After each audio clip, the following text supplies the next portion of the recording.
വീണ്ടും യാത്രാവിലക്കുമായി Donald Trump. ദേശീയ സുരക്ഷയുമായി ബന്ധപ്പെട്ട ആശയങ്ങൾ ചൂണ്ടിക്കാട്ടിയാണ് ചില രാജ്യങ്ങളിൽ നിന്നുള്ള യാത്ര നിരോധിക്കുന്നതായി ഡൊണാൾഡ് ട്രംപ് പ്രഖ്യാപിച്ചത്. Afghanistan, Myanmar, Chad, republic of Congo, Iran, Libya, Somalia, Sudan, Yemen എന്നീ 12 രാജ്യങ്ങളിൽ നിന്നുള്ള പൗരന്മാരുടെ പ്രവേശനമാണ് വിലക്കിയിരിക്കുന്നത്. ഇവരുടെ പ്രവേശനം പൂർണ്ണമായി നിയന്ത്രിക്കുകയും പരിമിതപ്പെടുത്തുകയും ചെയ്യുന്നു. വൈറ്റ് ഹൗസ് പുറത്തുവിട്ട പ്രസ്താവനയിൽ പ്രകാരമാണ് സമ്പൂർണ്ണ നിരോധനം നേരിടുന്ന രാജ്യങ്ങൾ സ്ക്രീനിങ്ങിലും സൂക്ഷ്മ പരിശോധനയിലും പോരായ്മയുള്ളതാണെന്നും US വളരെ ഉയർന്ന അപകട സാധ്യത സൃഷ്ടിക്കുന്നുവെന്നും കണ്ടെത്തിയിട്ടുള്ളത്.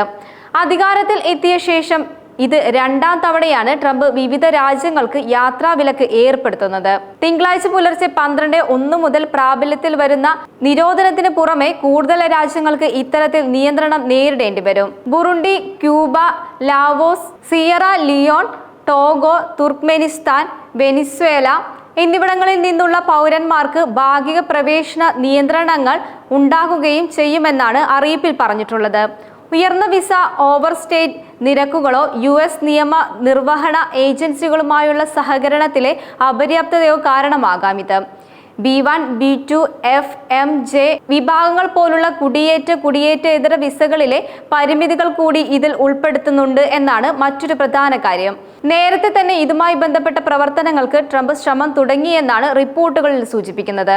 സുരക്ഷിതമായും വിശ്വസനീയമായും പരിശോധനയും നിരീക്ഷണവും നടത്താൻ കഴിയാത്ത ഒരു രാജ്യത്ത് നിന്നും തുറന്ന് കുടിയേറ്റം നമുക്ക് അനുവദിക്കാനാവില്ല.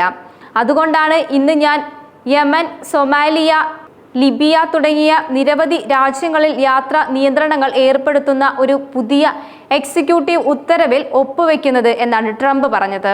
അമേരിക്കയിലേക്കുള്ള പ്രവേശന വിലക്ക് പുനഃസ്ഥാപിക്കുകയാണ് ചിലർ ഇതിന്റെ ട്രംപ് യാത്രാ നിരോധനം എന്ന് വിളിക്കുന്നു. എന്നാൽ സുപ്രീം കോടതി ശരിവെച്ച തീവ്ര ഇസ്ലാമിക ഭീകരരെ നമ്മുടെ രാജ്യത്ത് നിന്നും പുറത്താക്കുക എന്നതാണ് ട്രംപ് പറഞ്ഞിരിക്കുന്നത്. യാത്രാ നിരോധനം US സുപ്രീം കോടതിയും നേരത്തെ ശരിവെച്ചിരുന്നു. നമ്മുടെ രാജ്യത്തേക്ക് വന്ന് നമ്മെ ഉപദ്രവിക്കാൻ ആഗ്രഹിക്കുന്ന അപകടകാരികളായ വിദേശ ശക്തികളിൽ നിന്നും അമേരിക്കയെ സംരക്ഷിക്കണമെന്ന തന്റെ വാഗ്ദാനം പ്രസിഡന്റ് ഡൊണാൾഡ് ട്രംപ് നിറവേറ്റുകയാണ് ഇതിലൂടെ. കൂടാതെ വൈറ്റ് ഹൗസ് വക്താവും ഇതുതന്നെയാണ് പ്രസ്താവിച്ചത് എക്സിലൂടെ. നേരത്തെ ആദ്യം പ്രസിഡന്റായി സ്ഥാനമേറ്റ സമയത്ത് ട്രംപ് 7 മുസ്ലിം ഭൂരിപക്ഷ രാജ്യങ്ങളിൽ നിന്നുള്ള യാത്രക്കാർക്ക് നിയന്ത്രണങ്ങൾ ഏർപ്പെടുത്തിയിരുന്നു. എന്നാൽ അദ്ദേഹത്തിന്റെ പിൻഗാമിയായ ഡെമോക്രാറ്റിക് പാർട്ടിയിൽ നിന്നുള്ള പ്രസിഡന്റ് ജോ ബൈഡൻ 2021 ഈ നിയന്ത്രണങ്ങൾ നിർത്തലാക്കുകയായിരുന്നു. നമ്മുടെ ദേശീയ മനസാക്ഷിയിൽ ഏൽക്കുന്ന കളങ്കം എന്നാണ് ജോ ബൈഡൻ ഇതിനെ വിശേഷിപ്പിച്ചത്. ആഗോളതലത്തിൽ തീവ്രവാദ പ്രവർത്തനങ്ങളിൽ ഏർപ്പെടുന്നവരെ സൂചിപ്പിക്കുന്ന ADGT ഗ്രൂപ്പിന് കീഴിൽ വരുന്ന താലിബാന്റെ നിയന്ത്രണത്തിലുള്ള അഫ്ഗാനിസ്ഥാന് പാസ്പോർട്ട് വിതരണമോ സിവിൽ ഡോക്യുമെന്റോ കൈകാര്യം ചെയ്യാൻ ഫലപ്രദമായ കേന്ദ്ര അധികാരമില്ലെന്നാണ് US ആരോപിക്കുന്നത്. രാജ്യത്ത് ശരിയായ പരിശോധന പ്രോട്ടോകോളുകളും നിലവിലില്ല എന്നുമാണ് US വ്യക്തമാക്കുന്നത്. അതേസമയം ക്രൂഡ് ഓയിൽ ഉൽപാദനവും വിതരണവും ലോകത്ത് ഇപ്പോഴും ചർച്ചയായിക്കൊണ്ടിരിക്കുകയാണ്. ലോകം ചലിക്കുന്നതിന്റെ പ്രധാന ഘടകങ്ങളായി മാറിയിരിക്കുകയാണ് ക്രൂഡ് ഓയിൽ. ക്രൂഡ് ഓയിൽ ഉൽപ്പാദിക്കുന്ന രാജ്യങ്ങൾക്ക് വിപണിയിൽ മേൽക്കോയ്മയുണ്ട്. Russia, America, Saudi Arabia, UAE തുടങ്ങിയ രാജ്യങ്ങളിലെല്ലാം എണ്ണ ഉൽപാദനത്തിൽ മുന്നിൽ നിൽക്കുന്നവരാണ്. എന്നാൽ ഈ ഗണത്തിലേക്ക് മറ്റൊരു രാജ്യം കൂടി വരികയാണ്. മധ്യേഷ്യൻ രാജ്യമായ കസാഖിസ്ഥാനാണ് എല്ലാവരുടെയും അകമ്പടിയോടുകൂടി ഇതിലോട്ട് വരുന്നത്. ഒപെക് അംഗമായ കസാഖിസ്ഥാൻ പക്ഷേ മറ്റു അംഗരാജ്യങ്ങളെ കാര്യമായി ഗൗനിക്കുന്നില്ല എന്നതാണ് പ്രശ്നം. സൗദി അറേബ്യയും UAEയും ഇറാഖുമെല്ലാം ഒപെക് രാജ്യങ്ങളാണ്.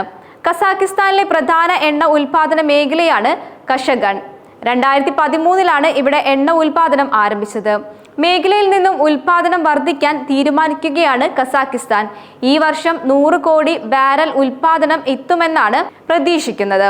ക്രൂഡ് ഓയിൽ ഉൽപാദനം നേട്ടമാണെങ്കിലും മറ്റു രാജ്യങ്ങൾ പാലിക്കുന്ന മര്യാദ കസാഖിസ്ഥാൻ ഇല്ല എന്നതാണ് വിമർശനം വരുന്നത്.